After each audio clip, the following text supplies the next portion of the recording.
Escrow scenario number 2, the unimpressed buyer.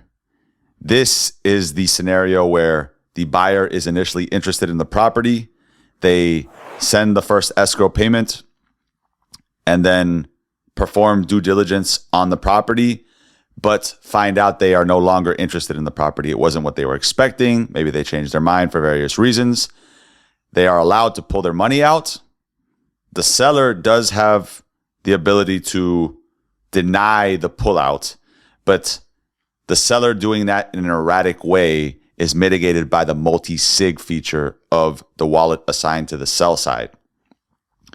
Let's do a quick demo showing what this looks like. To create an escrow agreement, you can enter the app, come over to the contracts library, choose which contract you want to use, customize the contract to your needs, click create contract, provide your digital signature, and when your contract creation request has been mined, you now have a contract you can use to execute a real estate transaction.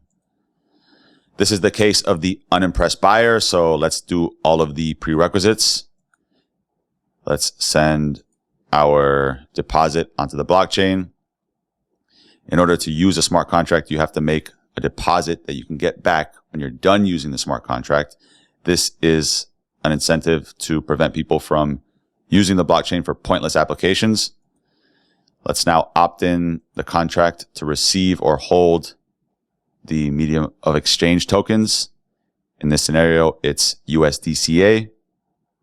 After we've done that, we can send the first escrow payment, aka the earnest money.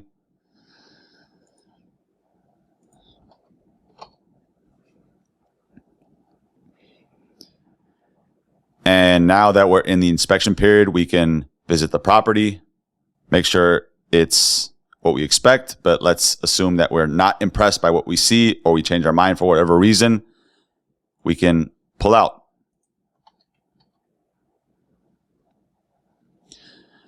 The seller does have the capability to deny the pullout, but this is mitigated by the multi-sig setup that is recommended.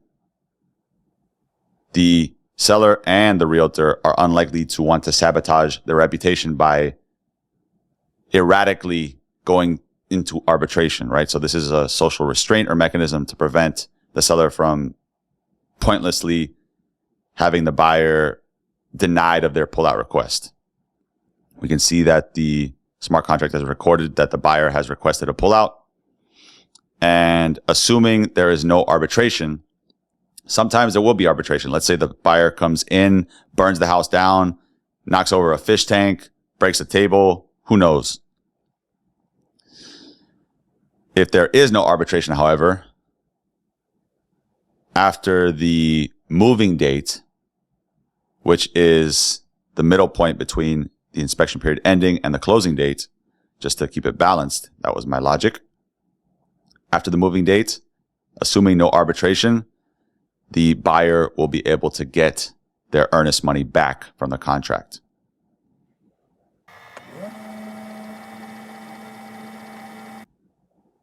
All right.